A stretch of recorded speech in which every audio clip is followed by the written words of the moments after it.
ദൈവനാമത്തിന് മഹത്വമുണ്ടായിരിക്കട്ടെ. നമ്മൾ ചിന്തിച്ചുകൊണ്ടിരുന്നത് അപ്പോസ്തലന്മാരുടെ പ്രവൃത്തികൾ എന്ന വിഷയത്തെക്കുറിച്ചാണ്. അപ്പോൾ കഴിഞ്ഞ ദിവസം നമ്മൾ ചിന്തിച്ചത് അഞ്ചാം അധ്യായത്തിൽ നമ്മൾ കണ്ടു കാരാഗ്രഹത്തിന്റെ വാതിലുകൾ സൂക്ഷ്മതയോടെ പൂട്ടിയിട്ടിരിക്കുകയായിരുന്നു. അതിൽ നിന്ന് അപ്പോസ്തലന്മാരെ അത് തുറന്നു നോക്കിയപ്പോൾ കാണാനില്ല. അവരോട് പോയി എന്നും അറിയില്ല. ഇതൊരവസ്ഥയിലേക്ക് ന്യായാധിപ സംഘവും അവിടെയുള്ള കാവൽക്കാരും ഒക്കെ ആശ്ചര്യപ്പെട്ട് അവിടെ പോയി എന്നുള്ള ആ ഒരു സ്ഥിതിയിലായിരുന്നു നമ്മൾ കഴിഞ്ഞ ആഴ്ച അല്ലെങ്കിൽ കഴിഞ്ഞ എപ്പിസോഡിൽ നിർത്തിയത്. അപ്പോൾ നമ്മൾ അവിടെ ഒരു കാര്യം എന്താണ് നമ്മൾ ശ്രദ്ധിക്കുമ്പോൾ 23-ാമത്തെ വാക്യത്തിൽ എഴുതിയിരിക്കുകയാണ്, തുറന്നപ്പോൾ ആരെയും കണ്ടില്ല എന്നറിയിച്ചു. ആരെയും കണ്ടില്ല, അവരോട് പോയി എന്നറിയത്തില്ല. അതിപ്പം അപ്രത്യക്ഷമായതാണോ, എന്ത് സംഭവിച്ചതാണോ ഒന്നും അറിയില്ല. കാരണം അവർ ഒളിച്ചിരിക്കുകയാണോ ഒന്നും അറിയില്ല. അവരെ കാണാനില്ല. അവരെ കാണാനില്ലാത്ത ഒരവസ്ഥ അവിടെ കാണുന്നു. 24-ാമത്തെ വാക്യത്തിലേക്ക് വരുമ്പോൾ അവിടെ കാണുന്നു, ഈ വാക്ക് കേട്ടിട്ട് ദേവാലയത്തിലെ പടനായകനും മഹാപുരോഹിതന്മാരും ഇത് എന്തായി തീരുമെന്ന് അവരെ കുറിച്ച് ചഞ്ചലിച്ചു കഴിഞ്ഞാൽ അവർ ആശ്ചര്യപ്പെട്ട് കാണും, എന്താ ഇതൊക്കെ സംഭവിക്കുന്നത്. കാരണം അവരെ കൊണ്ട് ജയിലിൽ കൊണ്ട് പൂട്ടിയിട്ടതാണ്. പിന്നെ അവരെവിടുന്ന് എവിടെ പോയി എന്നുള്ള കാര്യം. കാരണം ഈ നാമത്തിൽ ഉപദേശിക്കരുതെന്ന് പറഞ്ഞു. അപ്പൊ ഈ നാമം ഏതാണെന്ന് നമ്മൾ കഴിഞ്ഞ ദിവസങ്ങളിൽ പഠിച്ചു. യേശു ക്രിസ്തുവിന്റെ നാമം. ഈ നാമം ഉച്ചരിക്കാൻ പോലും പാടില്ല എന്ന് പറഞ്ഞപ്പോൾ അവരെ പഠിച്ച് ശിക്ഷിക്കാമെന്ന് വിചാരിച്ച് ജയിലിൽ കൊണ്ടിട്ടത് വീണ്ടും അവരില്ല. ജയിലിൽ നിന്ന് അവർ പുറത്തു പോയിരിക്കുന്നു. അവർ പുറത്തു വന്നപ്പോഴും അത്ഭുതമാണ്, അകത്ത് ജയിലിനകത്ത് കയറിയപ്പോഴും അത്ഭുതമാണ്. ഇവിടെയും അവരെ അത്ഭുതങ്ങൾ കൊണ്ട് അവരങ്ങ് നിറയുകയാണ് എന്നുള്ളതാണ് അവരെ സംബന്ധിച്ച് ആശ്ചര്യപ്പെടുന്നത്. കാരണം പുറത്തു നിന്നപ്പോൾ അവർ രോഗികളെ സൗഖ്യമാക്കുന്നു, നിഴൽ തട്ടി രോഗികളെ സൗഖ്യമാകുന്നു. ഇങ്ങനെയെല്ലാം എല്ലാവരും യേശു ക്രിസ്തുവിന്റെ നാമം വിളിക്കുന്നു. എല്ലാവരും യേശു ക്രിസ്തുവിന്റെ നാമം വിളിക്കാത്ത ഒരു മനുഷ്യനില്ലാത്ത ഒരവസ്ഥയിലേക്ക് കാര്യങ്ങൾ നീങ്ങുമ്പോൾ എന്താണ് ഈ ന്യായാധിപ സംഘങ്ങൾക്ക് ഒന്നും പറയാൻ മേലാതെ, ഒന്നും വിടാൻ കഴിയാതെ നിൽക്കുകയാണ് എന്നുള്ള അവസ്ഥയാണ് നമുക്ക് 24-ാമത്തെ വാക്യത്തിൽ കാണുവാനായിട്ട് കഴിയുന്നു. അപ്പം അടുത്ത് നമ്മൾ വായിക്കുമ്പോൾ 25-ാമത്തെ വാക്യത്തിൽ, അപ്പോൾ ഒരുത്തൻ വന്നു, നിങ്ങൾ തടവിലാക്കിയ പുരുഷന്മാർ ദേവാലയത്തിൽ നിന്നുകൊണ്ട് ജനത്തെ ഉപദേശിക്കുന്നു എന്ന് ബോധിപ്പിച്ചു. അപ്പൊ ദൈവദൂതൻ നേരത്തെ അവരെ കൊണ്ടുപോയി അവരവിടെ പോയി അവരവരുടെ ഉപദേശം തുടങ്ങി. പുലർച്ചെ തന്നെ തുടങ്ങി നമ്മൾ കഴിഞ്ഞ എപ്പിസോഡിൽ കണ്ടു. അപ്പം ഇവിടെ സംഭവിക്കുന്നത് എന്താണ്? ഇപ്പോൾ ഒരുത്തം വന്ന് പറഞ്ഞു, അവരിപ്പോഴും അവിടെ ഉപദേശിച്ചുകൊണ്ടിരിക്കുക. അവർ ജയിലിലൊന്നും കിടക്കുകയില്ല.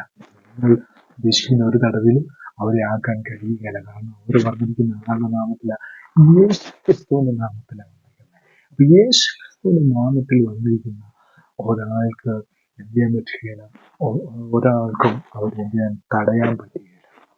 നിങ്ങൾ യേശു ക്രിസ്തുവിന്റെ നാമത്തിലാണ്. യേശു ക്രിസ്തുവാണോ നിങ്ങളെ സഹായിക്കുന്നതെങ്കിൽ ഒരുത്തരും നിങ്ങളെ തൊടുവാൻ കഴിയില്ല. കഷ്ടങ്ങൾ വരാം, പ്രയാസങ്ങൾ വരാം. ഞാനിത് പറയുകയില്ല. കാരണം കഷ്ടം വരാം, പ്രയാസം വരാം, ജീവിതത്തിൽ വേദനകൾ ഉണ്ടാകാം, പ്രയാസങ്ങൾ ഉണ്ടാകാം. എല്ലാം നമ്മുടെ ജീവിതത്തിന്റെ ഭാഗങ്ങളാണ്. പക്ഷെ എല്ലാം മാറുമെന്ന് ഞാൻ പറയില്ല. എങ്കിലും കഷ്ടങ്ങളും പ്രയാസങ്ങളും അപ്പോസ്തലന്മാർക്കുണ്ടായിരുന്നു. കഷ്ടങ്ങളും പ്രയാസങ്ങളും ആ പൗലോസ് അപ്പോസ്തലനെ കുറിച്ച് പഠിക്കുമ്പോൾ ഒരു 40 അടികൾ കൊണ്ട മനുഷ്യനാണ്. ഒരു പ്രാവശ്യം കോലിനാൽ അടി കൊണ്ടെന്ന് പറയുന്നു. അതുപോലെ തന്നെ കാട്ടിലെ ആപത്ത്, മൃഗങ്ങളാൽ ആപത്ത്, അങ്ങനെ പല ആപത്തുകളിലും പെട്ടവനാണ് അപ്പോസ്തലൻ. എന്നാലും കർത്താവിന്റെ ആത്മാവിന്റെ കൂടെ ഉണ്ടായിരുന്നതുകൊണ്ട് അവൻ പല അത്ഭുതങ്ങളും ചെയ്തു, ധൈര്യത്തോടെ നിന്നു എന്നവൻ വളരെ വ്യക്തമായിട്ട് രേഖപ്പെടുത്തുമ്പോൾ ഇവിടെ ഈ അപ്പോസ്തലന്മാർക്കും അത് തന്നെയാണ് പറയുവാനുള്ളത്. അപ്പോസ്തലന്മാർ പറയുന്നത് ശ്രദ്ധിക്കണം. അപ്പോസ്തലന്മാരെ കുറിച്ച് ആ ഒരുത്തൻ പറയുന്നത് ശ്രദ്ധിക്കണം. എന്താണ് ഒരുത്തൻ പറയുന്നത്? നിങ്ങൾ തടവിലാക്കിയ പുരുഷന്മാർ ദേവാലയത്തിൽ നിന്നുകൊണ്ട് ജനത്തെ ഉപദേശിക്കുന്നു എന്ന് ബോധിപ്പിച്ചു. വളരെ ശ്രദ്ധിക്കേണ്ട ഒരു കാര്യം തന്നെയാണ്. ജനത്തെ എന്ത് ചെയ്തു? ഉദ്ബോധിപ്പിക്കുകയാണ്, ജനത്തെ ഉപദേശിക്കുകയാണ്. എന്താണ്? ജനത്തെ ഉദ്ബോധിപ്പിക്കുന്നു. എന്നാണ് അവരവിടെ ഉപദേശം തുടങ്ങി. അവരെ കീഴ്പിടിച്ചിട്ടെന്ന് പറഞ്ഞാലും അവര് പുറത്തു വരും. കാരണം കർത്താവിന് വേണ്ടി തെരഞ്ഞെടുക്കും. കർത്താവ് കണ്ടിട്ടുള്ളവനാണെങ്കിൽ അവനെ ഒരിടത്തും എന്ത് ചെയ്യാൻ പറ്റത്തില്ല, പിടിച്ചിടാനൊക്കത്തില്ല. അവൻ പുറത്തു വരും. ദൈവത്തിന് വേണ്ടി ഏത് സമയത്താണെങ്കിലും അവൻ പുറത്തു വരും. അതാണ് പത്രോസിന്റെ ജീവിതം, ഈ അപ്പോസ്തലന്മാരുടെ ജീവിതം നമ്മോട് പറയുന്ന കാഴ്ച എന്ന് പറയുന്നത്, ദൈവത്തിന് വേണ്ടി തെരഞ്ഞെടുക്കപ്പെട്ടവനാണെങ്കിൽ, ദൈവത്തിന് നോക്കുന്നവനാണെങ്കിൽ നിങ്ങൾക്ക് നിങ്ങൾ ഒരു ദിവസം ദൈവനാമത്തിൽ പുറത്തു വരും. കാരണം ആർക്കും അവനെ മൂടിവെക്കാൻ കഴിയില്ല, ആർക്കും അവനെ പിടിച്ചു കെട്ടാൻ കഴിയില്ല. അവൻ കർത്താവിന് വേണ്ടി ഇറങ്ങിത്തിരിക്കുക തന്നെ ചെയ്യും. കാരണം മുഖവനായ പത്രോസ് മീൻ പിടിച്ച് നടക്കുന്നവൻ യേശു കർത്താവ് വിളിച്ചതുകൊണ്ട് വന്നു. കാരണം അവനെ സംബന്ധിച്ചിടത്തോളം ഇന്ന് ഉപദേശിക്കാനുണ്ട്, ഉപദേശിക്കുന്ന ജോലി അവനുണ്ട്. യേശു ക്രിസ്തുവിന്റെ നാമത്തിന് വേണ്ടി നിൽക്കേണ്ട ജോലിയുണ്ട്. അതുകൊണ്ടാണ് മുഖവനായിരുന്ന പത്രോസിനെ വിളിച്ചു വരുത്തി അവനോട് ഇതെല്ലാം പറഞ്ഞത്. അതുകൊണ്ട് ഇവിടെ ശ്രദ്ധിക്കേണ്ട ഒരു കാര്യം എന്താണ്? അങ്ങനെ അവര് അവിടെ സംസാരിച്ചു കൊണ്ടിരിക്കുമ്പോൾ, ജനത്തെ ഉപദേശിക്കുമെന്ന് ബോധിപ്പിച്ചപ്പോൾ 29 വാക്യത്തിൽ എഴുതിയിരിക്കുകയാണ്, 26 വാക്യത്തിൽ എഴുതിയിരിക്കുകയാണ്, പടനായകൻ ചീവുകരുമായി ചെന്ന് ജനം കല്ലെറിയുമെന്ന് ഭയപ്പെടുകയാൽ ബലാത്കാരം ചെയ്യാതെ അവരെ കൂട്ടിക്കൊണ്ടുവന്നു. അതുകൊണ്ടാണ് ഇവർക്ക് ജനങ്ങൾ പോലും സപ്പോർട്ടാണ്. വളരെ ശ്രദ്ധിക്കേണ്ട ഒരു കാര്യമാണ്. ന്യായാധിപ സംഘത്തിന് പോലും ഭയമുണ്ട്. കാരണം എന്താ? അത്രയ്ക്ക് യേശുക്രിസ്തുവിന്റെ നാമത്തിന്റെ ശക്തി, പവർ അവിടെ ഉണ്ടായിരുന്നു എന്നുള്ളതാണ് നമുക്ക് മനസ്സിലാക്കുവാനായിട്ട് സാധിക്കുന്നത്. ആ നാമത്തിന്റെ ശക്തി അവിടെ ഉണ്ട്. അതുകൊണ്ട് ന്യായാധിപ സംഘങ്ങൾക്ക് ആളുകളെ പേടി, ജനത്തെ പേടി. അതുകൊണ്ടാണ് എഴുതിയിരിക്കുന്നത്, എന്താണ്? ജനം കല്ലെറിയുന്നവർക്ക് പേടിയുണ്ട്. കാരണം അവർക്ക് എങ്ങനെ ഭയം വരുത്തുന്ന ദൈവത്തിനാകുന്നു. കാരണം എന്നെ തൊടുന്നവന് എന്താണ്? എന്നെ തൊടുന്നത് ദൈവത്തിന്റെ കണ്ണിനെ തൊടുന്നത് പോലെയാണ് എന്ന് പറഞ്ഞതുപോലെയാണ്. അപ്പോസ്തലന്മാരെ തൊടണമെന്ന് കരുതിയപ്പോൾ ഈ ജനം എല്ലാം ചെയ്യുമെന്ന് അവരുടെ ദൈവം ഭയപ്പെടുത്തി, ദൈവം ഭയം വരുത്തി. ദൈവം ചില സമയങ്ങളിൽ നമ്മുടെ ഹൃദയങ്ങളെയും ഭയം വരുത്തില്ല, ചില കാര്യങ്ങളിലൊക്കെ അങ്ങനെയാണ്. അപ്പോൾ നമ്മൾ ഉപദ്രവിക്കപ്പെടുന്നതിൻ്റെയും ദൈവത്തിന് ഭയപ്പെടുത്തുവാൻ കഴിയും. കാരണം ഇങ്ങനെയൊക്കെയാണ് ദൈവത്തിന്റെ ഭയപ്പെടുത്തൽ. കാരണം ജനം കല്ലെറിയുന്നു എന്ന് പേടിച്ച്.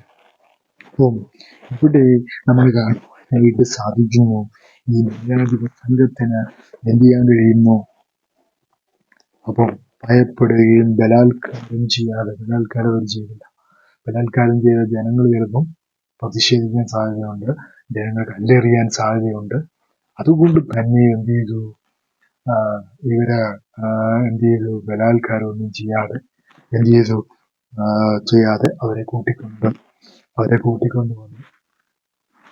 വന്നിട്ട് ഇനി ശ്രദ്ധിക്കുന്നു, 27 വാക്യത്തിലേക്ക് വരുമ്പോൾ, അങ്ങനെ അവരെ കൊണ്ടുവന്ന് ന്യായാധിപ സംഘത്തിന് മുമ്പാകെ നിർത്തി മഹാപുരോഹിതൻ അവരോട്, ഈ നാമത്തിൽ ഉപദേശിക്കരുതെന്ന് ഞങ്ങൾ നിങ്ങളോട് അമർച്ചയായി കൽപ്പിച്ചിരുന്നു. അത് ശ്രദ്ധിക്കേണ്ട ഒരു കാര്യമാണ്. എന്താണ്? അങ്ങനെ അവരെ കൊണ്ടുവന്ന് ന്യായാധിപ സംഘത്തിന്റെ മുമ്പാകെ നിർത്തി മഹാപുരോഹിതൻ അവരോട്, ഈ നാമത്തിൽ ഉപദേശിക്കരുതെന്ന് ഞങ്ങൾ നിങ്ങളോട് അമർച്ചയായി കൽപ്പിച്ചിരുന്നു. ഏത് നാമമാണ്? ശ്രദ്ധിക്കേണ്ട ഒരു കാര്യമാണ്. ഏത് നാമമാണ്? കഴിഞ്ഞ ദിവസം നമ്മൾ പഠിച്ചു, ഏത് നാമമാണ്? ആ നാമമാണ് അവരുടെ പ്രശ്നം. ഇന്നും അതാണ് പ്രശ്നം. ഈ നാമത്തെ പറ്റി പറയുമ്പോൾ എല്ലാവർക്കും ബുദ്ധിമുട്ടാണ്, അലർജി തുടങ്ങി. കാരണം അതിന് തുടങ്ങി. ഈ നാമം എന്ന് പറയുമ്പോൾ എന്താണ്? അതല്ല പുത്രനും പരിശുദ്ധാത്മാവിന്റെ നാമം ഏതാണെന്നറിയില്ല. അത് അവർക്കറിയാം. അത് യേശുക്രിസ്തുവിന്റെ നാമമാണ് എന്ന് അപ്പോസ്തലന്മാർക്കറിയാം. അപ്പോസ്തലന്മാർക്ക് അറിയാവുന്നത് കൊണ്ട് അവരെന്ത് ചെയ്തു? ശ്രദ്ധിക്കണം. അവരോട് പറയാണ്, ഈ നാമത്തിൽ ഇനി ഉപദേശിക്കരുത്. ഈ നാമത്തിൽ എന്ത് ചെയ്യരുത്? ഉപദേശിക്കാൻ പാടുള്ളതല്ല, ഉപദേശിക്കാൻ പാടില്ല എന്നവരോട് പറഞ്ഞു. ഉപദേശിക്കാൻ പാടില്ല. കാരണം വളരെ വ്യക്തമാണ്. കാരണം യേശു ക്രിസ്തുവിന്റെ നാമം എന്ന് പറയുന്നത് എല്ലാവർക്കും തന്നെ പുച്ഛമാണ്. അത് ആണ്. അതിൽ ഉപദേശിക്കാൻ പാടില്ല. കാരണം അതിൽ അത്ഭുതങ്ങളും ഒക്കെ സംഭവിക്കുന്ന നാമം മാത്രമല്ല, നമ്മെ വിടിവിക്കുന്ന നാമം കൂടിയാണ്. അത് മറക്കരുത്. ആ നാമത്തിന്റെ പ്രത്യേകത ഏതാണ്? വിടിവിക്കുന്ന നാമം. അല്ലെ, ജനത്തിന്റെ പാപങ്ങൾ വിടിവിക്കേണ്ടതിന് യേശു എന്ന പേരുണ്ട്. അതുകൊണ്ട് ആ നാമത്തെ ഉപദേശിക്കരുത്. കാരണം പിശാചിന്റെ തന്ത്രം കൂടിയാണ്. ആ നാമത്തെ ഉപദേശിക്കരുത്. ആ നാമത്തെ ഉപദേശിച്ചു കഴിഞ്ഞാൽ ജനമെല്ലാം പിടിപ്പിക്കപ്പെടും. അപ്പം അറിയത്തിലാരും ഉണ്ടാകില്ല. അതാണ് അതിനകത്ത് വരുന്ന പൊരുളെന്ന് പറയുന്നത്. അപ്പം ഈ ന്യായാധിപസംഘം ഒറ്റവാക്കി പറയുകയാണ്, നിങ്ങളോട് ഇന്നാൾ ഉപദേശിക്കരുതെന്ന് പറഞ്ഞ കാര്യമല്ലേ, പിന്നെ നിങ്ങൾ എന്തുകൊണ്ടാണ് ഉപദേശിക്കുന്നത്? വീണ്ടും ഇന്നത്തെ ഉപദേശിക്കരുത് ഞങ്ങൾ നിങ്ങളോട് അമർച്ചയായിട്ട് കൽപ്പിച്ചല്ലോ. നിങ്ങളോട് വളരെ കാര്യമായിട്ട് ഞങ്ങളന്ന് പറഞ്ഞതാണ്. പക്ഷെ നിങ്ങൾ എന്ത് ചെയ്യുന്നില്ല, കേൾക്കുന്നില്ല എന്നുള്ള കാര്യമാണ് അവർ പറയുന്നത്. നിങ്ങളോ യെരൂശലേമിൽ നിങ്ങളുടെ ഉപദേശം കൊണ്ട് നിറച്ചിരിക്കുന്നു. വളരെ വ്യക്തമായ ഒരു കാര്യമാണ്. അപ്പം നിങ്ങൾ നിങ്ങളുടെ ഉപദേശം കൊണ്ട്, ആരുടെ? യേശു ക്രിസ്തുവിന്റെ നാമത്തിലുള്ള ഉപദേശം, ആ ഉപദേശത്തെ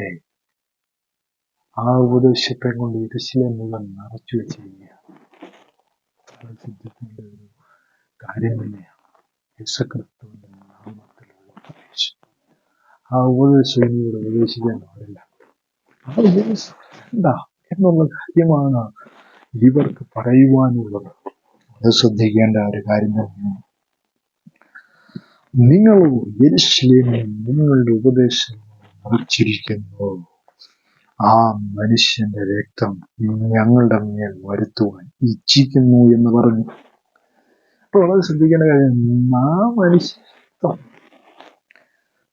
നിങ്ങൾ യെരൂശലേമിൽ ഉപദേശം കൊണ്ടുവരുന്ന ആ മനുഷ്യന്റെ രക്തം ഞങ്ങളുടെ മേൽ വരുത്തുവാൻ ഇച്ഛിക്കുന്നു. അതാരാണ് ആ മനുഷ്യൻ? യേശുക്രിസ്തുവിന്റെ കാര്യം പറയുന്നത് ആ മനുഷ്യന്റെ രക്തം. മനുഷ്യന്റെ രക്തത്തിലില്ലാതെ വിടുതൽ വേറെ എവിടെയെങ്കിലും കിട്ടുമോ? കാരണം പാപങ്ങൾക്ക് വേണ്ടിയാണ് അവൻ ലോകത്തിലേക്ക് രക്തം മുഴുവൻ ലോകത്തിന് വേണ്ടി ചൊരിഞ്ഞത്. എന്തിനു വേണ്ടിയാണ്? 33 തിരുവയസ്സിലെ രക്തം മുഴുവൻ അത് മുഴുവനായി നമുക്ക് വേണ്ടി ഒഴിച്ചു തരികയാണ്.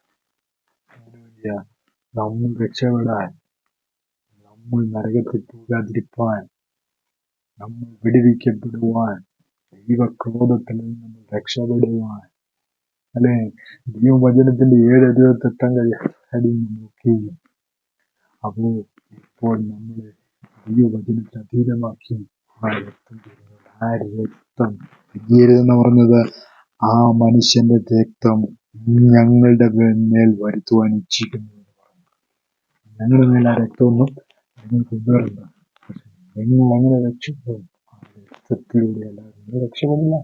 ആ രക്തം നിങ്ങളെ കഴുകണം, ശുദ്ധീകരിക്കണം. ശുദ്ധീകരിക്കാതെ രക്ഷയില്ല എന്നുള്ള കാര്യവും അതവിടെ സാത്താൻ പറയുന്നു. അതുകൊണ്ട് ആ രക്തം എന്ത് ചെയ്യാൻ പാടില്ല, ഇങ്ങോട്ട് ഞങ്ങളുടെ മേൽ വരുത്താൻ പറ്റത്തില്ലെന്ന് അവരെ കൊണ്ട് പറയിപ്പിക്കുകയാണ്. 29 വാക്യത്തിൽ എഴുതിയിരിക്കുകയാണ്, അതിന് പത്രോസ് യേശു അപ്പോസ്തലൻ മനുഷ്യരെക്കാൾ ദൈവത്തെ അനുസരിക്കേണ്ടതാണ്. ആരെ അനുസരിക്കണമെന്ന് പറയുന്നത്? ന്യായാധിപസംഘം വെറും മനുഷ്യരാണ്. അത് പറഞ്ഞാല് മനുഷ്യരിൽ ആശ്രയിക്കുന്ന, കുതിരകളിൽ ആശ്രയിക്കുന്നതിനുള്ള എന്റെ ദൈവത്തിൽ ആശ്രയിക്കുന്നതാണ് എനിക്ക് നല്ലത്. അതുകൊണ്ട് തന്നെ അപ്പോസ്തലന്മാർ ധൈര്യത്തോടെ പറഞ്ഞു, ഞങ്ങൾ ദൈവത്തെ അനുസരിക്കുന്നു, ഞങ്ങൾക്കൊരു ന്യായാധിപസംഘത്തിന്റെ ആവശ്യമില്ല. അവരുടെ ഒരു വാക്കും ഞങ്ങൾക്ക് കേൾക്കണ്ട. അവരെക്കാൾ ഞങ്ങൾ അനുസരിക്കുന്ന ആരെയാണ്? ദൈവത്തെയാണ്. ഈ വചനങ്ങൾ നിങ്ങൾക്ക് അനുഗ്രഹപ്രദമാകുന്നെങ്കിൽ ലൈക്ക് ചെയ്യുക, സബ്സ്ക്രൈബ് ചെയ്യുക.